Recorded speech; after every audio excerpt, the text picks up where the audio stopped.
കാലത്തെ കഞ്ഞി റെഡിയായി. കഞ്ഞി മാത്രം കേട്ടോ റെഡിയായ. കൂർക്ക വേവിച്ച് വെച്ചിട്ടുണ്ട്, അതിന് ഒലത്തിയെടുക്കാൻ വേണം. കൂടെ 2 പപ്പടവും കാച്ചുന്നുണ്ട്. അപ്പോൾ ഞാൻ കുറച്ച് ഉള്ളിയും മുളകും കൂടുതൽ അങ്ങോട്ട് നന്നാക്കാണ്. എന്താണെന്ന് വെച്ചാൽ ചതച്ച് വെച്ചിട്ടുണ്ട്. അങ്ങോട്ട് ചക്ക കൊണ്ടുവന്നിട്ടുണ്ട്. അപ്പോൾ ചക്ക നന്നാക്കാൻ വെട്ടിക്കുറുക്കി അവിടെ വെച്ചേക്കാണ്. മുഴുവനെ കൂടാതെ ചക്ക അവിടെ ഇരിക്കട്ടെ എന്ന് പറഞ്ഞു കഴിഞ്ഞിട്ട് അത് വെട്ടിക്കുറുക്കി കരികുരുന്ന് വെച്ചു. ഇനി അത് നന്നാക്കണം. ഇത്തിരി പണികളൊക്കെ ഉണ്ട്. അപ്പോൾ ഞാനിപ്പോൾ ചട്ടി അടുപ്പത്ത് വെച്ചിട്ടുണ്ട്. വെളിച്ചെണ്ണ ഒഴിക്കട്ടെ.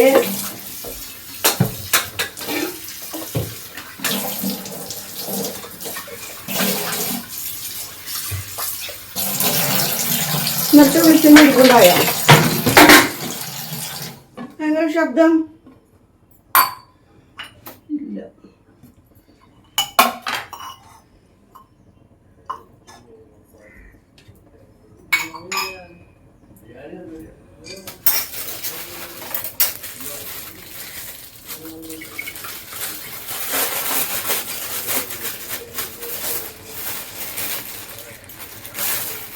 അത് ആ ബക്കറ്റിൽ ഒഴിക്കാൻ ഞാൻ വെച്ചതാ. ആ വെള്ളം അതടക്കം നമ്മൾ കുറേശ്ശെ എടുത്ത് നമുക്ക് ഏതിനു വേണേലും ഒഴിക്കാം.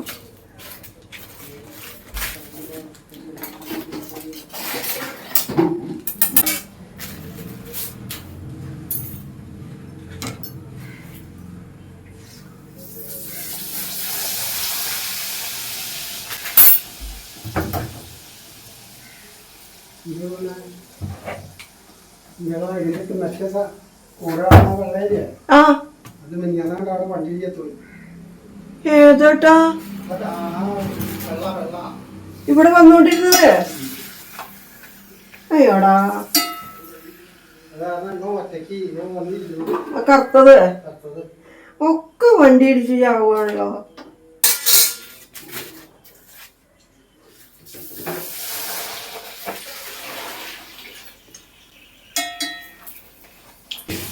നല്ല പപ്പടം കണ്ടോ.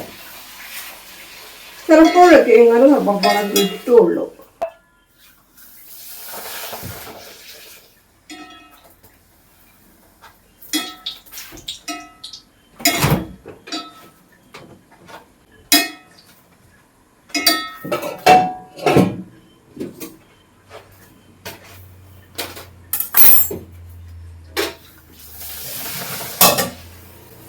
ചോറെല്ലാം തരുന്നില്ല.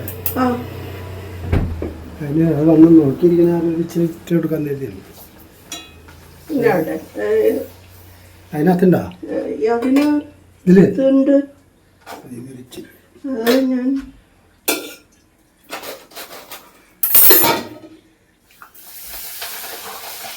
ഇങ്ങനെ നോക്കി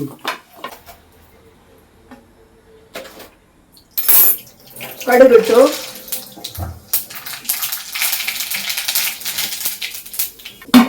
ഉള്ളി, ചുവന്നുള്ളി,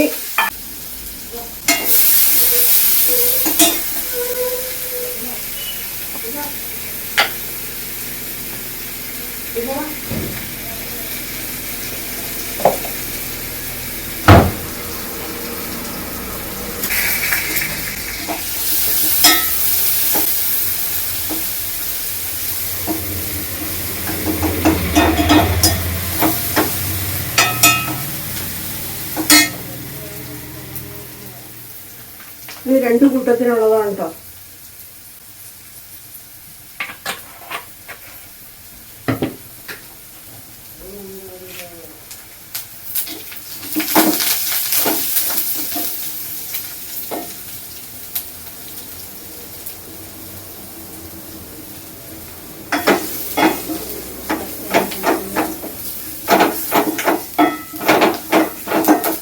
തീ ഓഫ് ചെയ്യുക.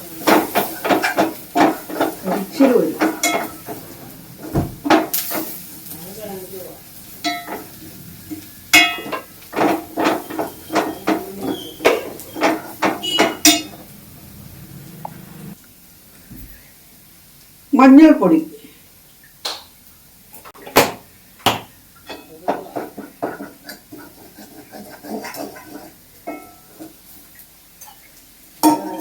ചക്ക ഉണക്കാനുള്ളത് ഒഴിക്കുക. വേണം. അത് കൂർക്ക വേവിച്ച് വെച്ചത് ഉപ്പിട്ട്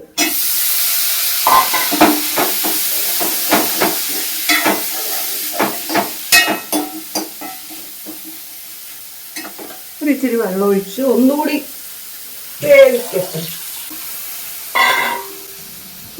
ഇനി ചക്ക വെട്ട് ആരംഭിക്കാം, തുടങ്ങാം.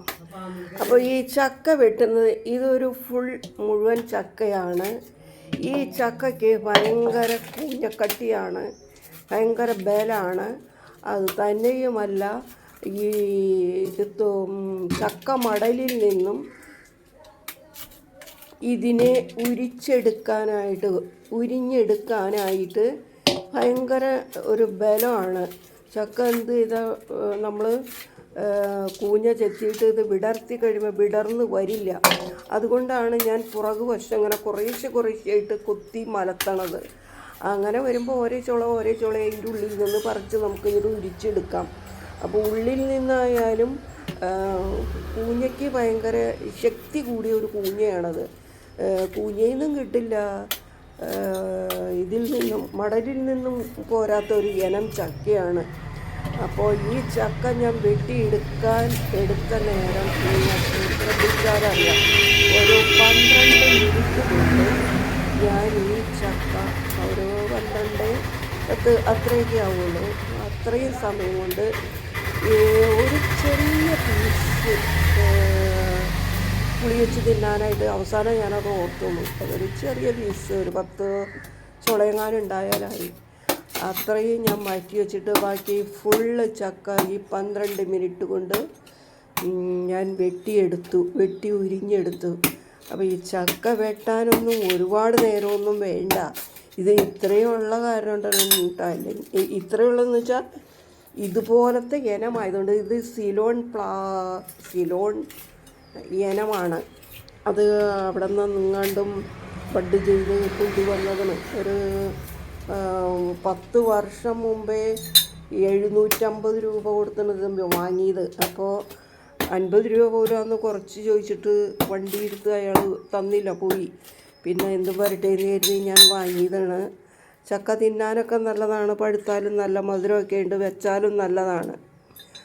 നല്ല രുചിയുള്ള ചക്കയൊക്കെയാണ് കേട്ടോ. അപ്പോൾ ആ ചക്കയാണ് ഈ വെട്ടണേന്ന് ഞാൻ പറയണം. അപ്പോൾ അതിൻ്റെ കൂഞ്ഞയ്ക്കും നമ്മുടെ ഈ നാടൻ ചക്ക പോലെയല്ല, ഒരു വ്യത്യാസമുണ്ട്. ഭയങ്കര പാടാണ് അത് ഉരിഞ്ഞെടുക്കാനായിട്ട്. ഇപ്പോഴത്തെ പിള്ളേർക്കൊന്നും ഇത് കഴിയില്ല, പറ്റില്ല. അപ്പം ഞാൻ ഈ 12 മിനിറ്റ് കൊണ്ട് ഈ ചക്ക ഫുള്ള് ഞാൻ വെട്ടി തീർത്തു എന്നുള്ളതാണ്. അപ്പോൾ ഇന്നത്തെ ഈ വീഡിയോയുടെ കൂടുതൽ ഭാഗം ചക്ക വെട്ടാണ്. അപ്പോൾ നിങ്ങൾക്ക് അത് നോക്കിയാലറിയാം ഇങ്ങനെയുള്ള ചക്ക എങ്ങനെ വെട്ടിയെടുക്കണമെന്നുള്ളത്. വാറായിട്ട് തിരിച്ച് നമ്മളിട്ട് വെട്ടിയാലും ഭയങ്കര ബുദ്ധിമുട്ടായിരിക്കുള്ളൂ. ഇതിങ്ങനെ ഉള്ളിൽ നിന്ന് കൂഞ്ഞയും കൊത്തിക്കളഞ്ഞ് പുറകിൽ നിന്ന് ഇതുപോലെ കൊത്തി മലത്തി വിടർത്തി കഴിയുമ്പോൾ നമുക്ക് ഓരോ കുഞ്ഞു പീസുകൾ എടുത്ത് ചേർത്ത് ചുള ഉരിഞ്ഞെടുക്കാനാകും. അപ്പോൾ ഞാൻ ഇത്രയും ഇതിൻ്റെ ഉള്ളിൽ ഒരു 4-1 ഭാഗം വെട്ടി തീർത്തു. ഇനി അത്രയും കൂടി ഉണ്ട്.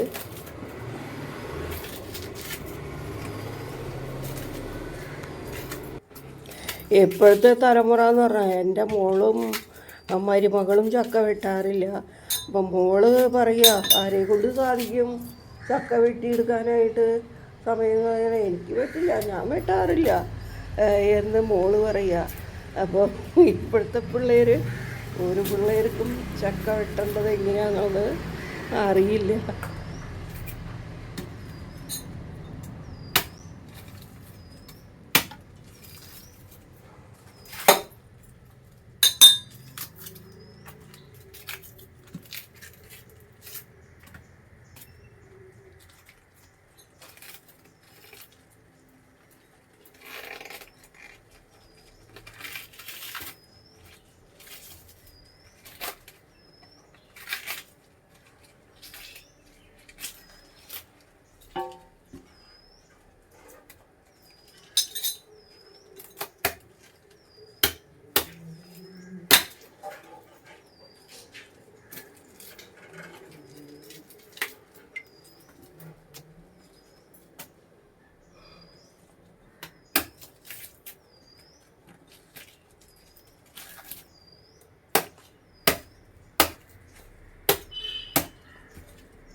ചക്ക വെട്ട് ഇവിടെ വെച്ച് നിർത്തുകയാണ്. ഇതുവരെ ഇത് കണ്ടുകൊണ്ടിരുന്ന എല്ലാവർക്കും നന്ദി. ഇനിയും ഒരു വീഡിയോയുമായി ഞങ്ങൾ നിങ്ങളുടെ മുമ്പിൽ വരുന്നത് വരേക്കും ബായ്.